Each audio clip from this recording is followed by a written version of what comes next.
เมื่อ4 ปีที่แล้วผมเคยพยายามซ่อมเก้าอี้เหล็กที่ขาหักอยู่ครับ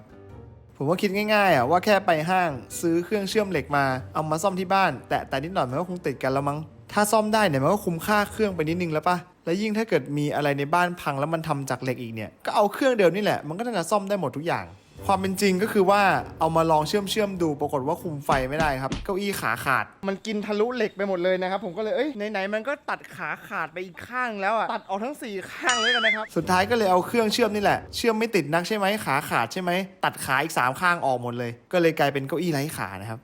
จริงๆมันก็สบายไปอีกแบบนึงนะจะเรียกว่าซ่อมก็ไม่ได้ก็เลยเรียกว่าดัดแปลงแล้วกัน4 ปีผ่านไปครับประสบการณ์มากขึ้นผมสามารถที่จะซ่อมของเป็นละไม่ใช่แค่ดัดแปลงแล้วนะครับประสบการณ์จากการทำงานไม้และการจูนเครื่องพิมพ์3 มิติเนี่ยสอนอะไรผมมากมาย1 อย่างที่2 สิ่งนี้สอนผมก็คือว่าถ้าไม่มั่นใจจงพักก่อนอย่าฝืนเพราะถ้าเกิดฝืนเดี๋ยวทุกอย่างอาจจะพังหมดแต่ก็อย่าคิดนานเกินเดี๋ยวไม่ได้ลงมือทำสักทีตอนนี้ผมเลยกลายเป็นคนที่ใจเย็นขึ้นมากๆวันก่อนผมอยากจะเชื่อมถาดเตาอบเอาไว้ใช้ครับก็เลยเอาเครื่องเชื่อมตัวเก่านี่แหละมาลองเชื่อมดูผลก็คือว่าทะลุเละเทะไปหมดเลยอย่าเรียกว่าถาดเลยเรียกว่าอะไรเนี่ยเหล็กเป็นรูเหรอคือมือของผมมันอาจจะไม่นิ่งพอสำหรับเทคโนโลยีการเชื่อมแบบ MMA หรือว่าช่างทั่วไปเขาเรียกว่าก้านทูบนะครับมันเป็นเทคโนโลยีที่อาศัยการฝึกฝนแบบเยอะมากๆเลยด้วยความรู้ที่ผมมีอยู่ตอนนี้นะครับผมทำได้แค่พิมพ์3 มิติและงานไม้เบื้องต้นซึ่งไม่มีสกิลไหนเลยที่สามารถทำให้ผมสร้างชิ้นงานที่สามารถทนความร้อนสูงๆได้ผมก็เลยคิดเล่นๆว่าถ้าสามารถอัพสกิลงานเหล็กได้นะประตูแห่งวงการงานเหล็กเนี่ยไม่ว่าจะเป็นสร้างรถสร้างเรือสร้างยานอวกาศเฮ้ยมันดูใกล้ขึ้นมาเยอะเลยผมคงไม่มีทางเลือกอื่นแล้วแหละนอกจากการเรียนรู้งานเหล็กเมื่อกลับมาดูสกิลเชื่อมเหล็กของตัวเองจากคลิปล่าสุดเรียกว่าอยู่เลเวล1ก็แล้วกันผมเลยใช้เวลามากมายในการไถดูบนอินเทอร์เน็ตเรียนรู้ทูตอเรียลเยอะสุดๆเลยหลายชั่วโมงจนทำให้ผมมั่นใจเลยว่าที่ผมเชื่อมเหล็กไม่ติดเชื่อมไม่สวยเชื่อมแล้วทะลุเนี่ยเป็นเพราะว่า 1. ผมฝึกฝนไม่มากพอเรียกง่ายๆว่ากากหรือว่า 2. ผมยังเปย์ไม่หนักพอกับวงการนี้เพราะฉะนั้นนะครับยินดีต้อนรับทุกคนเข้าสู่รายการบอสซื้ออะไรครับ EP นี้ผมมาซื้อเครื่องเชื่อมมิกครับผมในวันที่ผมเชื่อมสติ๊กที่ผมฝึกเชื่อมสติ๊กมากมายเพื่อให้มันเป็นรอยเชื่อมที่สวยแล้วผมแบบโหแม่งโคตรยากเลยฝีมือผมไม่ถึงผมก็รู้สึกว่าเฮ้ยมันเป็นที่เครื่องมือผมหรือเปล่าผมก็เลยตัดสินใจซื้อของเล่นใหม่มาให้มันมั่นใจว่าเฮ้ยมันไม่ได้เป็นที่ฝีมือหรือเปล่าสิ่งที่ผมตัดสินใจซื้อมาก็คือหมวกเชื่อมใหม่อันนี้ใช่3,900แพงมากหมวกเชื่อมแล้วผมก็ซื้อถุงมือเชื่อมใหม่เพราะว่ามันคงเหมือนวงการเครื่องพิมพ์แหละยิ่งแพงแม่งยิ่งดีจริงๆเว้ยเราก็เลยลองดูซื้อมาหน้ากากใหม่มันแบบมุมมองมันกว้างขึ้นมันเห็นรอยเชื่อมได้กว้างขึ้นแล้วก็มันตัดแสงไวและถุงมือที่มันแบบมันบางขึ้นแต่มันยังกันความร้อนได้เหมือนเดิมเนี่ยมันเชื่อมง่ายขึ้นจริงว่ะอย่างนี้แปลว่ามันเป็นที่อุปกรณ์แล้วแต่ทั้งนี้ทั้งนั้นนะถึงมันเชื่อมง่ายขึ้นแต่ผมก็ยังเชื่อมได้ห่วยแตกอยู่ดีไอ้สติ๊กเนี่ยผมก็ยังเชื่อมติดบ้างไม่ติดบ้างอยู่ดีมันเลยเป็นสาเหตุที่ผมตัดสินใจว่าผมต้องไปซื้อเทคโนโลยีใหม่มาเล่นละโอเคจริงๆแล้วสิ่งนี้คื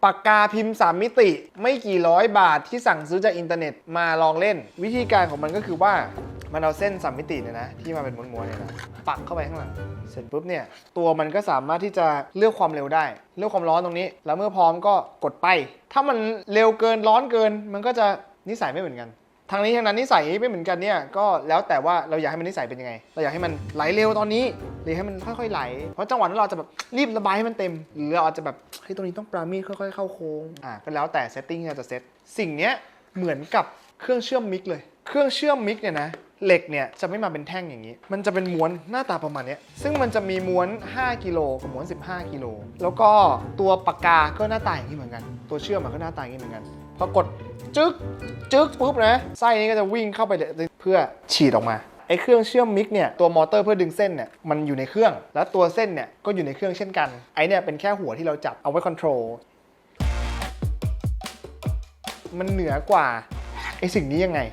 มิกเนี่ยเหนือกว่าสติ๊กยังไงพอเวลาเราเชื่อมมิกปุ๊บนะสมมติเอาเส้นตรงนี้ใช่ปะผมแค่ลากตรงๆเลยแต่จริงๆมิกมันเขาดันเอานะเขาไม่ลากกันดันตรงๆเลยไม่ต้องเผื่อมือขึ้นมือลงเลยแล้วพอไอ้เส้นเนี้ยมันออกมาจากหัวแล้วมันจิ้มชิ้นงานปุ๊บจังหวะนั้นแหละที่เส้นน่ะมันอาร์คแล้วมันก็ทำให้เหล็กทั้ง2ฝั่งที่มันกำลังเชื่อมละลายรวมถึงตัวมันเองด้วยและทำให้3อย่างเนี้ยมันเชื่อมติดกันแบบสมมติวินาทีหนึ่ง50 ครั้งวิ่งเข้าอาร์ควิ่งเข้าอาร์ควิ่งเข้าอาร์คละลายตัวเองวิ่งเข้าอาร์คละลายตัวเองแต่อันเนี้ยคือคุณต้องใช้หูฟังเอาว่ามันอาร์คกี่ครั้งละ แปะแปะแปะแปะแปะแปะเอาไหนเอามือลงดิแปะไอ้แปะนี่มันไวขึ้นหรือช้าลงวะต้องเอามือจูนตามจริงอันนี้คือจูนครั้งเดียวได้ระดับปุ๊บมึงต่อเลยไม่ต้องจูนอะไรแล้วมันได้แล้วอยากรู้ว่าแล้วไอ้ลวดเนี่ยมันต่างจากป๊อกกี้ไหม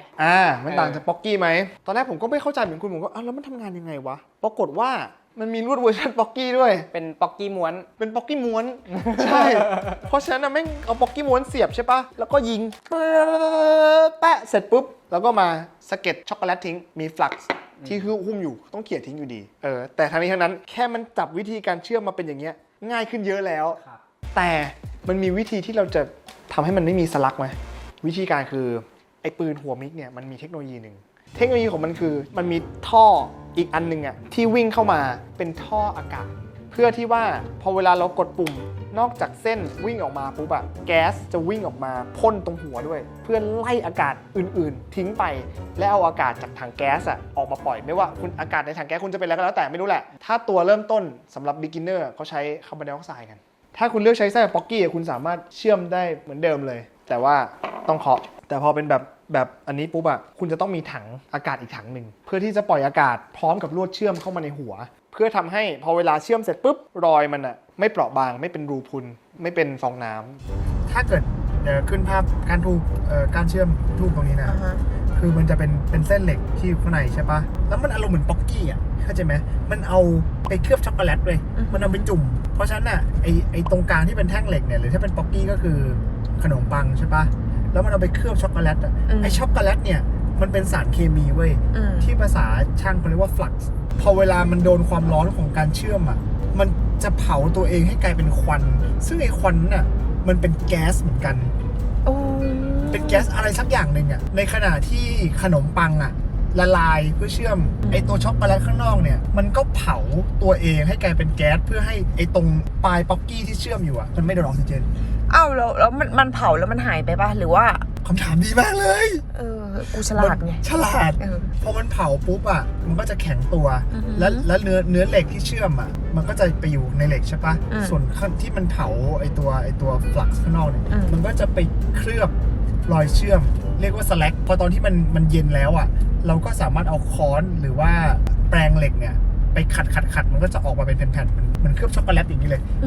สรุปคือมันมีแก๊สอยู่ในตัวมันเองอยู่แล้วแต่แค่มันใช้ยากใช่ไหมเราก็เลยจะเปลี่ยนเป็นใช้แบบ CO2 ใช้โคตรยาก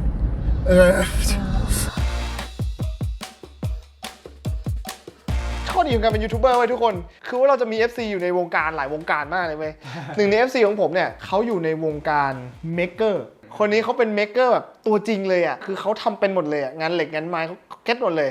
งานกึ่งงานอะไรเขาทำได้แล้วผมก็เลยทักไปปรึกษาเขาบอกว่าผมอยากได้เครื่องเชื่อมมิกนี่ผมต้องรุ่นอะไรยังไงอะไรอย่างงี้ใช่ไหมเขาก็แนะนำรุ่นที่เขาใช้อยู่มาเขาบอกเนี่ยพี่ศูนย์บริการขายอันนี้อยู่หน้าบ้านผมด้วยใกล้ๆเลยถ้างั้นวันแรกผมไปซื้อไอ้เครื่องเชื่อมเนี่ยตามที่ FC แนะนำก่อนผมก็ไปขับไปโคตรไกลนนทบุรีผมไปซื้อเครื่องเชื่อมยี่ห้อไรลอนจากวรชาติกรุ๊ปครับทุกคนนี่ผมดูรุ่นในใจไว้แล้วแหละแล้วผมก็ไปถึงร้านแถวบ้านผมเขาก็แนะนำรุ่นนี้และ FC เขาก็แนะนำรุ่นนี้เพราะว่าเขาใช้อยู่ผมก็เลยรู้สึกว่าเฮ้ยไม่คุ้มว่ะถ้าผมซื้อรุ่นนี้เนี่ยผมมีอาจารย์ด้วยแปลว่าถ้าเกิดผมมีปัญหาอะไรหรือผมเลือกเซตติ้งไม่ถูกเนี่ยผมโทรหาอาจารย์ได้ปรึกษาอาจารย์ผมปรึกษาอาจารย์ได้แต่ว่าอันนั้นมันก็ยังไม่ทำให้ผมซื้อไปจนกระทั่งเซลล์ในร้านวรชาติกรุ๊ปเนี่ยบอกว่าเนี่ยพี่เนี่ยเจ๊คนเนี้ยเขาก็ซื้อรุ่นนี้ไปนะอาชีพเขาคือเชื่อมตู้คอนเทนเนอร์ขายโห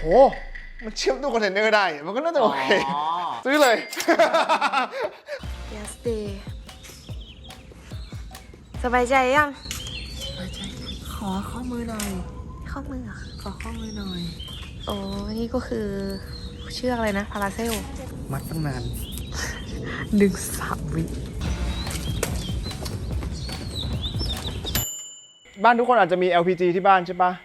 ตอนนี้บ้านผมมี CO2 อยู่ในนี้จำนวน25 กิโลกรัมนี่คืออะไรอันบ็อกโชว์ใช่ไหมถูกต้องแล้วนี่โอ้เหมือนฟิลาเมนต์จริงด้วยว่ะใช่ไหมใช่โคตรหนัก15 กิโลอ่ะฟิลาเมนต์เหล็กว่ะมีคนเอาไอ้สิ่งนี้ไปต่อเครื่องพิมพ์แล้วนะแล้วก็พิมพ์เหล็กออกมาแล้วด้วยโอเคนี่หัวที่ยิง จิ้วๆจำได้ไหมว่าเราต้องใช้อากาศจากถังคาร์บอนไดออกไซด์แล้วเวลาที่อากาศมันออกมา เวลาที่คาร์บอนไดออกไซด์มันออกมาไวๆอ่ะมันจะเย็นเว้ยมันจะอารมณ์เหมือนแบบน้ำแข็งแห้งอ่ะมันเย็นมาก เพราะฉะนั้นแก๊สที่เย็นๆอ่ะแล้วมาเจอร้อนๆอ่ะมันไม่ดี เราก็เลยต้องวอร์มอัพมันก่อน โดยการที่ต้องมีอันเนี้ย regulator เป็นตัวควบคุมว่าเราจะให้อากาศคาร์บอนไดออกไซด์เนี่ยออกมาด้วยความเร็วเท่าไหร่ คือต่อไปนี้กลายเป็นว่าผมมีค่าแก๊สLPG ที่บ้านแล้วก็มีแก๊สคาร์บอนไดออกไซด์ด้วย ตอนนี้ผมมีค่าใช้จ่ายเพิ่มแล้วชีวิตเนี้ย เป็นฟิกคอร์สฟิกคอร์ส เป็นฟิกคอร์สละเอาเส้นนี้หมุนย้อนกลับมานี่ไปเข้า extruder ก็เข้าเหมือนกับเครื่องพิมพ์เลยนี่รูดออกมาแล้วโอเคปะ โอ้ แล้วพอกดออกมาใช่ปะคุณดูนี่คือผมกดปุ๊บเห็นปะมันหมุนเป็นปะ โอ้จริงด้วย เพราะมันหมุนเซตเครื่องถูกต้องเดี๋ยวผมจะลองยิงเป็นเส้นให้ดู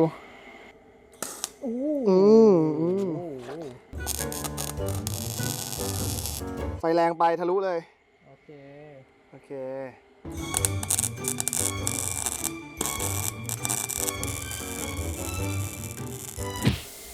ทะลุ อ้าว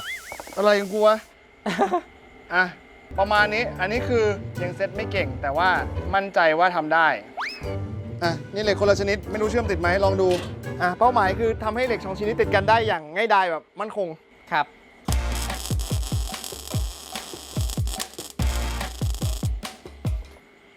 โอ้ งานไวมาก ไม่สวยว่ะแต่ว่าแน่นชัวร์ผมทำอะไรก็ไม่รู้แต่มันแข็งมากเลยดอท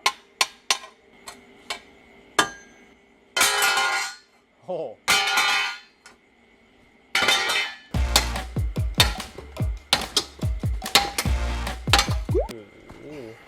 จนมันเบี้ยวแล้วอ่ะ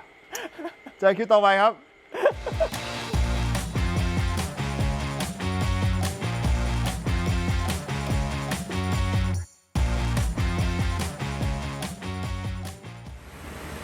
ฝากร้านไหมคะ ฝากร้านได้ ฝากร้านเหรอ ก็